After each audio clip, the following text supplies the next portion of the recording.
నమస్కారం ఘంటారావానికి స్వాగతం. ముందుగా ప్రధానాంశాలు. ఈ నెల 24 నుంచి తెలంగాణ అసెంబ్లీ సమావేశాలు. సన్నద్ధతపై స్పీకర్ సమీక్ష, అధికారులకు నిర్దేశం.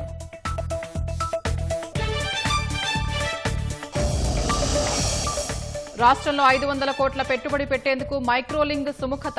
3 ఏళ్లలో 700 మందికి ఉపాధి లభిస్తుందన్న మంత్రి శ్రీధర్ బాబు. హైదరాబాద్ ప్రతిష్టను దెబ్బతీసేలా విపక్షాల వ్యాఖ్యలన్న పొన్నం. జీహెచ్ఎంసీ ఎన్నికల్లో లబ్ధి పొందేందుకేనని మంత్రి ఆరోపణ.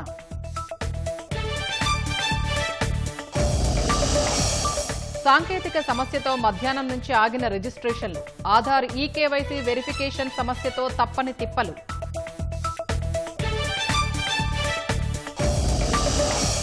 ఆదిలాబాద్ జిల్లాలో రైతు భరోసాపై అభిప్రాయ సేకరణ.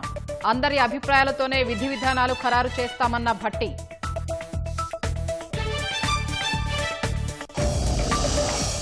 సిరిసిల్ల పవర్లూమ్ క్లస్టర్పై బండి సంజయ్కు కేటీఆర్ లేఖ. ఇన్నాళ్లకు నేతన్నలు గుర్తొచ్చారా అంటూ కేంద్ర మంత్రి చురకలు.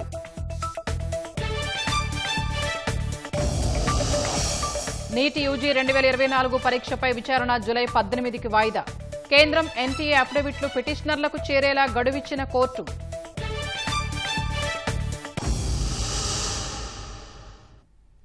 అసెంబ్లీ బడ్జెట్ సమావేశాలు ఈ నెల 24 నుంచి జరగనున్నాయి. సమావేశాలకు సన్నద్దతపై మండలి చైర్మన్ గుత్తా సుఖేందర్ రెడ్డి, స్పీకర్ గడ్డం ప్రసాద్ కుమార్ వివిధ శాఖల అధికారులతో సమీక్ష చేశారు. ప్రభుత్వ ప్రధాన కార్యదర్శి శాంతికుమారి, డీజీపీ జితేందర్, ఇతర అధికారులు సమావేశంలో పాల్గొన్నారు. ఎలాంటి ఆటంకాలు లేకుండా అసెంబ్లీ సమావేశాలు నిర్వహించేందుకు చర్యలు తీసుకోవాలని స్పీకర్ గడ్డం ప్రసాద్ కుమార్ అధికారుల్ని ఆదేశించారు. అసెంబ్లీ సమావేశాల్లో పూర్తిస్థాయి బడ్జెట్ ప్రవేశపెట్టాల్సి ఉండగా ఆర్థిక శాఖ అధికారులతో కూడా స్పీకర్ చర్చించినట్లు తెలుస్తోంది. కేంద్రంలో బడ్జెట్ ప్రవేశపెట్టిన తరువాతే రాష్ట్రంలో బడ్జెట్ ప్రవేశపెట్టాల్సి ఉండగా అందుకు తగ్గట్లు అధికారులు సిద్ధం కావాలని సూచించినట్లు తెలుస్తోంది. అమెరికా టెలికమ్యూనికేషన్ల సంస్థ మైక్రోలింక్ నెట్వర్క్స్ రాష్ట్రంలో 500 కోట్ల రూపాయల పెట్టుబడి పెట్టేందుకు ముందుకొచ్చింది. హైదరాబాద్లో ఎలక్ట్రానిక్ ఇతర ఉత్పత్తుల కేంద్రాలను ఏర్పాటు చేసేందుకు సుముఖత వ్యక్తం చేసింది. హైదరాబాద్కు చెందిన పిఎస్ఆర్ ఇండస్ట్రీస్ భాగస్వామ్యంతో మైక్రోలింక్ పరిశ్రమల క్లస్టర్ను ప్రారంభించనుంది. ఈ మేరకు సచివాలయంలో ఐటీ పరిశ్రమల శాఖల మంత్రి శ్రీధర్ బాబుతో మైక్రోలింక్, పిఎస్ఆర్ సంస్థల ప్రతినిధులు సమావేశమయ్యారు. వచ్చే 3 ఏళ్లలో 500 కోట్ల రూపాయల పెట్టుబడితో ఎలక్ట్రానిక్, ఐటీ, నిర్మాణ రంగ పరికరాలను ఉత్పత్తి చేస్తుందని శ్రీధర్ బాబు వివరించారు. 3 ఏళ్లలో 700 మందికి ఉపాధి లభిస్తుందని మంత్రి తెలిపారు. ఇటీవల తన అమెరికా పర్యటనలో మైక్రోలింక్ నెట్వర్క్స్ యాజమాన్యంతో జరిపిన చర్చలు ఫలవంతమయ్యాయని మంత్రి శ్రీధర్ బాబు అన్నారు. Data transmission, networking cables, internet of things, multilevel parking మిషన్ల ఉత్పత్తిలో మైక్రోలింక్ నెట్వర్క్స్ గ్లోబల్ లీడర్గా ఉందన్నారు. రాష్ట్రంలో నైపుణ్యం ఉన్న సిబ్బందికి కొరత లేదని కంపెనీ ప్రతినిధులకు శ్రీధర్ బాబు హామీ ఇచ్చారు. PSR industries chairman Sriranga Rao, Microtek global ప్రతినిధులు డెనిస్ మోటోవా, సియాన్ ఫిలిప్స్ తదితరులు పాల్గొన్నారు. అన్నదాతల అభిప్రాయం మేరకే రైతు భరోసాపై ప్రభుత్వం నిర్ణయం తీసుకుంటుందని ఉప ముఖ్యమంత్రి భట్టి విక్రమార్క స్పష్టం చేశారు. అందరి అభిప్రాయాల మేరకు రైతు భరోసా విధి విధానాలు ఖరారు చేస్తామని సూత్రప్రాయంగా వెల్లడించారు. ఆదిలాబాద్ జిల్లా ఉట్నూరులో రైతు భరోసా కన్సల్టేషన్ వర్క్షాప్ ను మంత్రివర్గ ఉపసంఘం చేపట్టింది. మంత్రులు తుమ్మల నాగేశ్వరరావు, శ్రీధర్ బాబు, పొంగులేటి శ్రీనివాసరెడ్డి, సీతక్కతో కలిసి రైతుల నుంచి డిప్యూటీ సీఎం భట్టి విక్రమార్క అభిప్రాయాలు సేకరించారు. తుమ్మిడిహట్టి వద్ద ప్రాణహిత చేవళ్ల ప్రాజెక్టు నిర్మాణం చేపడతామని వ్యవసాయ శాఖ మంత్రి తుమ్మల నాగేశ్వరరావు అన్నారు. ప్రభుత్వ పథకాలపై ప్రజల్లో చర్చించి అమలు చేయడమే లక్ష్యమని రెవెన్యూ శాఖ మంత్రి పొంగులేటి శ్రీనివాసరెడ్డి వ్యాఖ్యానించారు. మేము రైతు భరోసా కార్యక్రమం కింద రైతుల కోసం ఖర్చు పెట్టే ప్రతి పైసా కూడా న్యాయబద్ధంగా, ధర్మంగా, దాన్ని మేము దోబరాగానో దుర్వినియోగం చేసినటువంటి వ్యక్తులుగా కాకుండా మీ అందరి అభిప్రాయాలు తీసుకొని మీరే సలహాలు, సూచనలు చెప్తే దానికి అన్ని జిల్లాల ఆలోచనలన్నింటినీ తీసుకొని అంతిమంగా చట్టసభలో, శాసనసభలో పెట్టి ఆ తర్వాత దానికి సంబంధించి విధి విధానాలు తయారు చేసి ఈ ఆలోచనల మేరకు ఆ పంపిణీ చేసే కార్యక్రమం చేయాలనేటువంటి ప్రజాప్రభుత్వంగా ప్రజల ఆలోచనకు అనుగుణంగా ముందుకు పోవాలనేటువంటి ఆలోచనతోనే ఈ సభా కార్యక్రమాన్ని అన్ని జిల్లాల్లో ఏర్పాటు చేస్తా ఉన్నాం. మీ ఆలోచనే ప్రభుత్వ ఆలోచనగా పరిగణించి మనం పథకాలు అమలు చేయాలి. గతంలో జరిగినటువంటి రైతు బంధు పేరు మీద జరిగినటువంటి విధానం ఏ రకంగా రైతులు భావిస్తున్నారు, దాన్ని ఏ రకంగా చేస్తే సామాన్యులకి, చిన్నకారికి, సన్నకారికి ఉపయోగపడుతుంది, అక్కడ దుర్వినియోగమైనటువంటి పద్ధతులను ఏ రకంగా మనం ఎలిమినేట్ చేయవచ్చు, మంచి పద్ధతుల్లో కష్టపడ్డటువంటి నిజమైనటువంటి పండించినటువంటి రైతుకి మేలు జరగాలి, అది ఏ రకంగా చేస్తే మన ప్రభుత్వానికి, మన రైతులకి మేలు జరుగుతుందో ఒకసారి మేధావులు చెప్పారు, రైతు సంఘాలు చెప్పారు, రాజకీయ పార్టీలు చెప్పినాయి.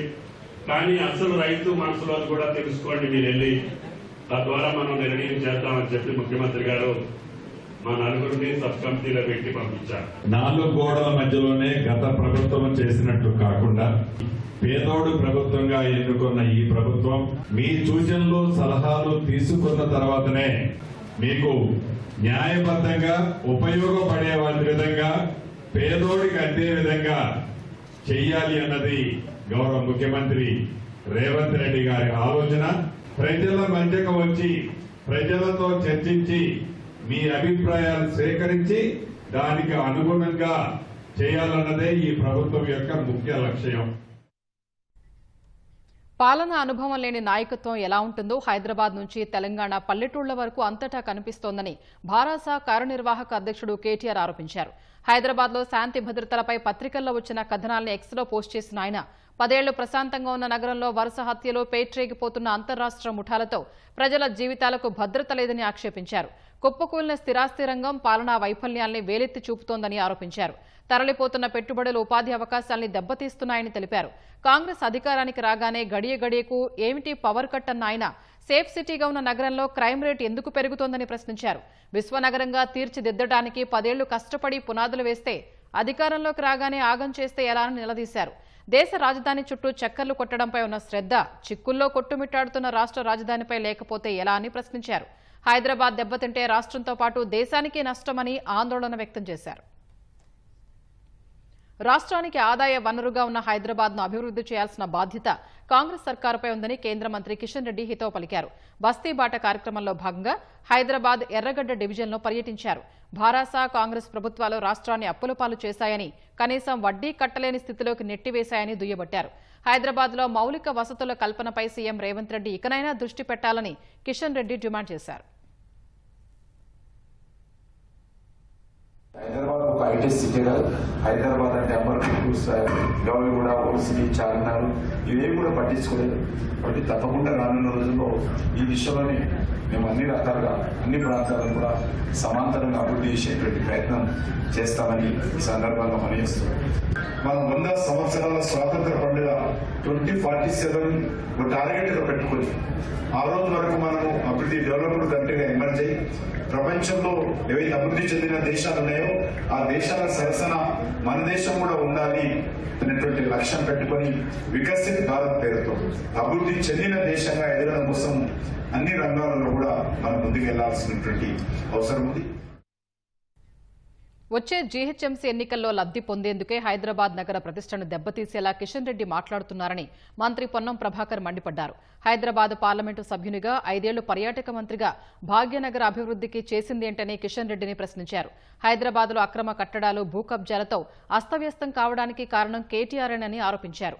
పురపాలక శాఖ మంత్రిగా హైదరాబాద్ను స్మార్ట్ సిటీ, అమృత్ వంటి పథకాల్లో చేర్చేలా కేంద్రంపై ఒత్తిడి తేలేని అసమర్థుడని ధ్వజమెత్తారు.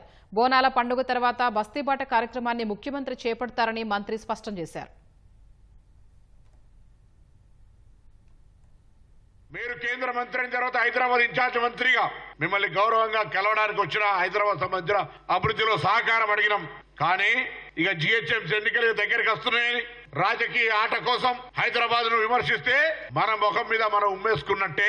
హైదరాబాద్ బ్రాండ్ ఇమేజ్ కాపాడడానికి, హైదరాబాద్ అభివృద్ధి చేయడానికి, హైదరాబాద్ ఈ జిహెచ్ఎంసీ 10 నుంచి ప్రాతినిధ్యం ఇస్తున్నటువంటి పార్లమెంటు సభ్యుడిగా, కేంద్ర మంత్రిగా, కేబినెట్ మంత్రిగా హైదరాబాద్ ప్రయోజనాలకు, హైదరాబాద్ ప్రజల సమస్యల కొరకు, హైదరాబాద్ అభివృద్ధి కొరకు ఏం చేసిరో చెప్పమని సందర్భంగా బహిరంగంగా నేను ప్రశ్నిస్తా ఉన్నా. మేము ఇలా కాంగ్రెస్ పార్టీ పక్షాన సీఎం రేవంత్ రెడ్డి 7 నెలల పాలనలోని చీకటి జీవోలపై ఈడీ, సీబీఐలతో దర్యాప్తు జరిపించాలని భాజపా శాసనసభాపక్ష నేత ఏలేటి మహేశ్వర్ రెడ్డి డిమాండ్ చేశారు. గత ప్రభుత్వం మాదిరిగానే చీకటి ఒప్పందాలు, చీకటి జీవోలతో ప్రస్తుత సర్కారు అవినీతిలో కూరుకుపోయిందని విమర్శించారు. అమృత్ పథకం ద్వారా కేంద్రం ఇచ్చిన 3,000 కోట్ల నిధుల్లో దాదాపు 1,200 కోట్ల అవినీతి జరిగిందని ఆరోపించారు. కేసీఆర్ ఆంధ్ర కాంట్రాక్టర్లకు ప్రాజెక్టులు ఇస్తున్నారని ఆరోపించిన రేవంత్ రెడ్డి ఇప్పుడు అదే బాటలో నడుస్తున్నారని మహేశ్వర్ రెడ్డి మండిపడ్డారు. కాళేశ్వరం ప్రాజెక్టుపై జ్యుడిషియల్ విచారణ జరుగుతుండగానే మేఘా కృష్ణారెడ్డికి కొడంగల్ ఎత్తిపోతల కాంట్రాక్టు ఇస్తున్నారని ఏలేటి ధ్వజమెత్తారు. కేంద్ర ప్రభుత్వం ఇచ్చినటువంటి అమృత్ నిధుల్ని 3గా డివైడ్ చేసి ఒకటి మెగా కృష్ణారెడ్డికి 1,100 కోట్లు, ఒకటి ఏఎంఆర్ జేవిత్ షోదాకి ఎలిజిబిలిటీ లేకుంటే ఏఎంఆర్ని అడ్డం పెట్టి ఆయన బామ్మలకి ఇచ్చిండు. ఒకటి కేఎన్ఆర్ ఆయన తమ్ముడు తిరుపతి రెడ్డి గారు ఈయన కలిసి కేఎన్ఆర్ పేరు మీద ఇచ్చి దాన్ని 30% బ్యాక్ టు బ్యాక్ గజాని కంపెనీకి ఇచ్చిందంటే 30% లెస్ లో ఒక కంపెనీ ఆ పని చేస్తుందని అంటే కనీసం ఆయనకు 10-20% నేను చేయడు కదా, అంటే సగానికి సగం దీంట్లో దోపిడే కదా. కనీసం ఇప్పటి వరకు అది గ్లోబల్ టెండర్ కాదు, పబ్లిక్ డొమైన్ లేదు. ఈ రోజు కూడా మీరు ఓపెన్ చేస్తే ఒక జీవో ఉండదు. ఇంతటి కుంభకోణాలు, ఇంతటి అవినీతి, ఈ రాష్ట్రం పూర్తిగా అవినీతిమయం, చీకటిమయం అయిపోయిందని తెలియజేస్తున్నారు. ఆధార్ లింకేజీ సమస్యలతో రాష్ట్రంలో మధ్యాహ్నం నుంచి రిజిస్ట్రేషన్లు నిలిచిపోయినట్టు స్టాంపులు రిజిస్ట్రేషన్ శాఖ అధికారులు తెలిపారు. రిజిస్ట్రేషన్లకు ఆధార్ లింక్ కానందున ఇబ్బందులు తలెత్తినట్లు వివరించారు. యూడీఏఐలో ఈకేవైసీ వెరిఫికేషన్కు సంబంధించి సాంకేతిక సమస్యగా చెబుతున్న అధికారులు పరిష్కరించేందుకు సాంకేతిక నిపుణుల ద్వారా ప్రయత్నిస్తున్నట్లు తెలిపారు. ఈ కారణంగా రిజిస్ట్రేషన్ల కోసం వచ్చిన వారి ఇబ్బందులకు గురవగా సమస్య పరిష్కారమైన వెంటనే రిజిస్ట్రేషన్లు పూర్తి చేస్తామని అధికారులు తెలిపారు.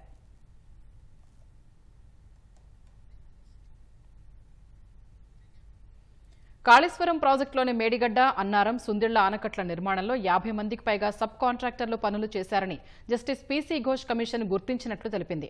3 ఆనకట్టలకు సంబంధించి కమిషన్ విచారణ కొనసాగుతోంది. పంప్ హౌజ్ల నిర్మాణ సంస్థకు చెందిన 3 ప్రతినిధులు కమిషన్ ముందు హాజరయ్యారు. పంప్ హౌజ్ల నుంచి నీటి విడుదల ఆదేశాలు, నీటి మట్టం సహా అవసరమైన వివరాలను తీసుకున్న జస్టిస్ ఘోష్ వాటి ఆధారంగా అఫిడవిట్లు దాఖలు చేయాలని ఆదేశించారు. Director of works and accounts Phanibhushan Sharma కూడా కమిషన్ ముందు హాజరు కాగా బిల్లుల చెల్లింపులకు సంబంధించిన వివరాలు ఆరా తీశారు. శుక్రవారం కొందరు ప్రైవేటు వ్యక్తులు కమిషన్ ముందు హాజరయ్యే అవకాశం ఉంది. కేంద్ర జలశక్తి శాఖ సలహాదారు వెదిరే శ్రీరామ్ ఈ నెల 16న, విద్యుత్ శాఖ ఇంజనీర్ కె రఘు 15న కమిషన్ ముందుకు రానున్నారు. కాళేశ్వరం ప్రాజెక్టుకు సంబంధించి ఇరువురు పవర్ పాయింట్ ప్రెజెంటేషన్ ఇవ్వనున్నట్లు తెలిసింది.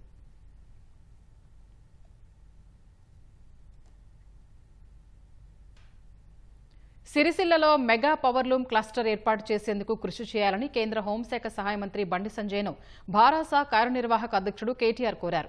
ఈ మేరకు ఆయనకు బహిరంగ లేఖ రాశారు. కేంద్రంలో భాజపా నేతృత్వంలోని ప్రభుత్వమే అధికారంలో ఉన్నందున ప్రధాని మోదీని ఒప్పించాలన్నారు. గత 10 ఏళ్లుగా తాము ఎన్ని ప్రయత్నాలు చేసినా కేంద్రం స్పందించలేదని కేటీఆర్ విమర్శించారు. కేంద్ర మంత్రి పదవి చేపట్టినందున సిరిసిల్ల నేతన్నలకు సేవ చేసేందుకు ఇదే సరైన సమయమని బండి సంజయ్ గుర్తించాలని కోరారు. రాష్ట్రంలో కాంగ్రెస్ ప్రభుత్వం అధికారంలోకి వచ్చిన నాటి నుంచి సిరిసిల్లలో మళ్లీ నేతన్నల ఆత్మహత్యలు మొదలయ్యాయని, ఈ విషయాన్ని గుర్తించాలని బండి సంజయ్కు సూచించారు. భాజపా పాలిత రాష్ట్రాల ఎంపీలు తమ ప్రాంతాల కోసం పోరాటం చేసి నిధులు రాబడుతున్నాయని, తెలంగాణ ఎంపీలు కూడా ఈ దిశగా కృషి చేయాలని కేటీఆర్ కోరారు.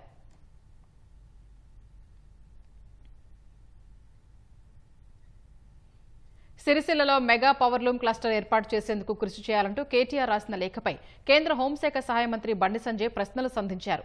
గత 10 ఏళ్లు తెలంగాణను పాలించినప్పుడు నేతన్నల వెతలు ఎందుకు గుర్తుకు రాలేదని బండి సంజయ్ నిలదీశారు. సిరిసిల్లకు 15 ఏళ్లుగా ప్రాతినిధ్యం వహించిన కేటీఆర్ అప్పటి నుంచి నేతన్నల ఆకలి చావులు కొనసాగుతుంటే ఎందుకు నేతన్నల్ని సంక్షోభం నుంచి గట్టెక్కించలేకపోయారని అడిగారు. బతుకమ్మ చీరల బకాయిలు చెల్లించకుండా పవర్లూమ్ సంస్థలు మూతపడేలా చేసిందే భారాసా ప్రభుత్వమని విమర్శించారు. ప్రధాని నరేంద్ర మోదీ తెలంగాణకు మెగా టెక్స్టైల్ పార్కు ప్రకటించినప్పుడు మీకు సిరిసిల్ల గుర్తుకు రాలేదా అని అడిగారు. సిరిసిల్ల నేతన్నల్ని సంక్షోభం నుంచి గట్టెక్కించేందుకు సాయశక్తిలో ప్రయత్నిస్తారని చెప్పిన బండి సంజయ్ కరీంనగర్ ఎంపీగా ఆ బాధ్యత తనపై ఉందన్నారు. ప్రభుత్వం నియమించిన వివిధ కార్పొరేషన్ల చైర్మన్లు పదవీ బాధ్యతలు స్వీకరిస్తున్నారు. పలువురు చైర్మన్ల బాధ్యతల స్వీకార కార్యక్రమానికి మంత్రులు హాజరై అభినందనలు తెలిపారు. కార్పొరేషన్లకు ఆర్థికంగా చేయూతనిచ్చేలా రాష్ట్ర ప్రభుత్వం పనిచేస్తుందని అమాత్యులు భరోసా ఇచ్చారు.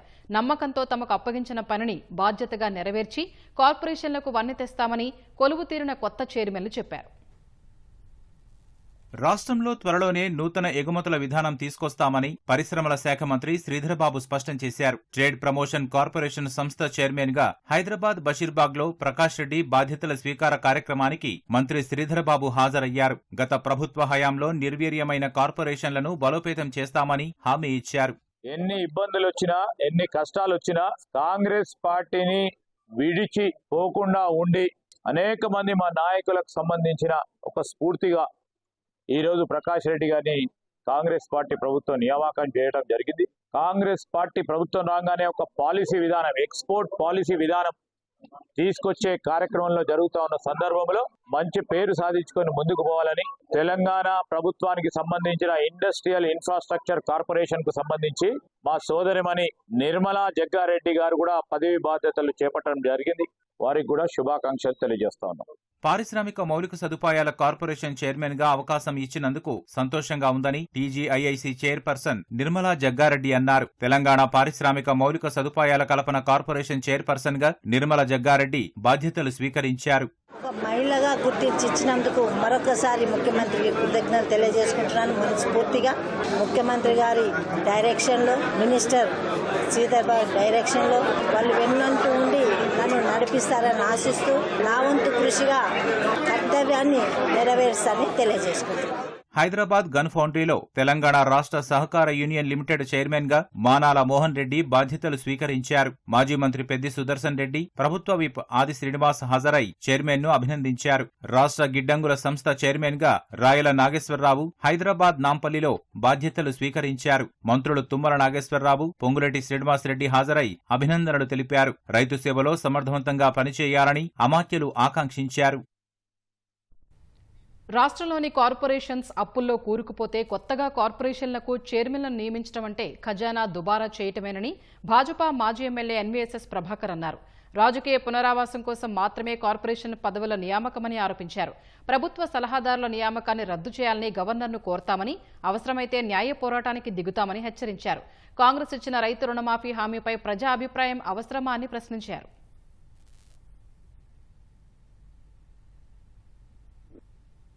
తన నాయకత్వాన్ని పరిరక్షించుకోవడం కొరకు ఉన్నటువంటి శాసనసభ్యులని కాంగ్రెస్ లో పంపుతూ వారి యొక్క చేరిక తనకు ఒక రక్షణ కవచంలా ఉండాలని చెప్పని కోరుకుంటా ఉన్నాడు. కాంగ్రెస్ పార్టీ అధిష్టానం యొక్క పట్టు పెంచుకోవాలని చెప్పని కేసీఆర్ తో నడుపుతున్నటువంటి రాజకీయ వ్యవహారంలో భాగంగా ఫిరాయింపులను ప్రోత్సహిస్తూ ఈ యొక్క శాసనసభ్యుల్లో అధిష్టానం పట్టు కొరకు ప్రయత్నం చేస్తోంది అన్నటువంటి విషయం చాలా స్పష్టంగా అర్థమవుతా ఉంది. కార్పొరేషన్ల నియామకం చేశారు. అసలు రాష్ట్ర ఆర్థిక పరిస్థితి ఏంది? అప్పుల మీద అప్పులు చేస్తా ఉన్నారు. కొత్త అప్పు పుట్టే పరిస్థితే లేదు.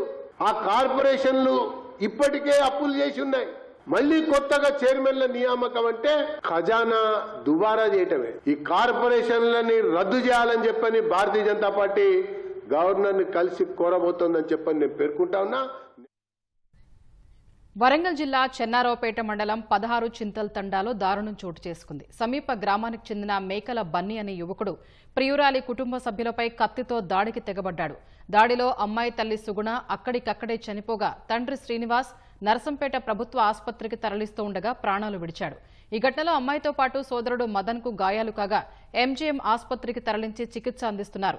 బానోతు శ్రీను, సుగుణ దంపతుల కుమార్తె అయిన దీపిక గూడూరు మండలం గుండింగకి చెందిన మేకల నాగరాజు అలియాస్ బన్నీ ప్రేమించుకున్నారు. తల్లిదండ్రుల్ని కాదని గతేడాది నవంబర్లో ఇంటి నుంచి వెళ్లిపోయి వివాహం చేసుకున్నారు. 2 నెలల తర్వాత ఇద్దరి మధ్య గొడవల కారణంగా పోలీసులు పెద్దల సమక్షంలో విడిపోయారు. తర్వాత దీపిక ఆమె తల్లిదండ్రులపై కక్ష పెంచుకున్న నాగరాజు అర్ధరాత్రి కత్తితో వారి ఇంటికి వెళ్లి దాడికి పాల్పడ్డాడు. దీపిక తల్లిదండ్రుల్ని హత్య చేశాడు. అడ్డు వచ్చిన వారిని బెదిరించి పరారయ్యాడు. సమాచారం తెలుసుకున్న పోలీసులు కేసు నమోదు చేసి దర్యాప్తు చేస్తున్నారు. బన్నీ కోసం గాలిస్తున్నారు. మరోవైపు నిందితుడు నాగరాజుకు సహకరించాడని అతడి మిత్రుడు మాలోతు పవన్పై తండావాసులు దాడికి దిగారు. పోలీసులు స్థానికుల్ని అడ్డుకుని పవన్ను స్టేషన్కు తరలించారు. దేశవ్యాప్తంగా దుమారం రేపిన నీట్ యూజీ 2024 పరీక్షల్లో అక్రమాలపై విచారణను సుప్రీంకోర్టు నెల 18కు వాయిదా వేసింది. తొలుత శుక్రవారమే విచారణ చేపడతామని చెప్పినప్పటికీ సొలిసిటర్ జనరల్ అభ్యర్థన మేరకు వాయిదాను పొడిగించింది. ఈ నెల 8న ఇచ్చిన ఆదేశాల ప్రకారం ఈ వ్యవహారంపై నేషనల్ టెస్టింగ్ ఏజెన్సీ ఎన్టీఏ కేంద్ర ప్రభుత్వం ఇప్పటికే తమ స్పందనలు తెలియజేశాయి. ఆ అఫిడవిట్లు పిటిషనర్లందరికీ ఇంకా చేరలేదు. వాటిని పరిశీలించేందుకు సమయమిస్తూ తదుపరి విచారణ ఈ నెల 18కి వాయిదా వేస్తున్నట్లు ప్రధాన న్యాయమూర్తి జస్టిస్ డివై చంద్రచూడ్ పేర్కొన్నారు. మరోవైపు లీక్ అయిన నీటు ప్రశ్నాపత్రం బీహార్లోని ఒక్క పరీక్షా కేంద్రానికే పరిమితమైందని, విస్తృతంగా వ్యాప్తి చెందలేదని సీబీఐ సుప్రీంకోర్టుకు తెలియజేసినట్లు సమాచారం. సామాజిక మాధ్యమాల్లోనూ ఇది వ్యాప్తి చెందలేదని పేర్కొన్నట్లు తెలిసింది. ఇందుకు సంబంధించిన నివేదికను సీల్డ్ కవర్లో అందజేసింది. నీటు ప్రశ్నాపత్రం లీక్ అయిన మాట వాస్తవమని, అందులో అవకతవకలు జరిగాయి అనటంలో సందేహం లేదని సుప్రీంకోర్టు ఇటీవల పేర్కొంది. ఇది 23 లక్షల మంది విద్యార్థుల భవితవ్యంతో ముడిపడి ఉన్నందున మళ్లీ పరీక్ష నిర్వహణపై నిర్ణయం తీసుకునే ముందు దీని విస్తృతి ఏ మేరకు ఉందనే విషయం తెలుసుకోవాలని అభిప్రాయపడింది. ఈ క్రమంలోనే ఎన్టీఏ, కేంద్రం, సీబీఐ నుంచి నివేదికలు కోరింది. ఓరుగల్లు శ్రీ భద్రకాళి అమ్మవారి దేవాలయంలో శాకాంబరి నవరాత్రి ఉత్సవాలు అత్యంత వైభవపేతంగా జరుగుతున్నాయి. ఉత్సవాల్లో భాగంగా అమ్మవారికి అర్చకులు వివిధ సుగంధ ద్రవ్యాలతో అభిషేకం నిర్వహించారు. అనంతరం అమ్మవారిని విరోధిని క్రమంలో అందంగా అలంకరించారు. విరోధిని క్రమంలో కొలువుతీరిన అమ్మవారిని దర్శించుకునేందుకు భక్తులు పెద్ద సంఖ్యలో ఆలయానికి పోటెత్తారు. అమ్మవారిని దర్శించుకుని మొక్కులు చెల్లించుకున్నారు. అమ్మవారి నామస్మరణతో ఆలయ ప్రాంగణం మారుమోగింది.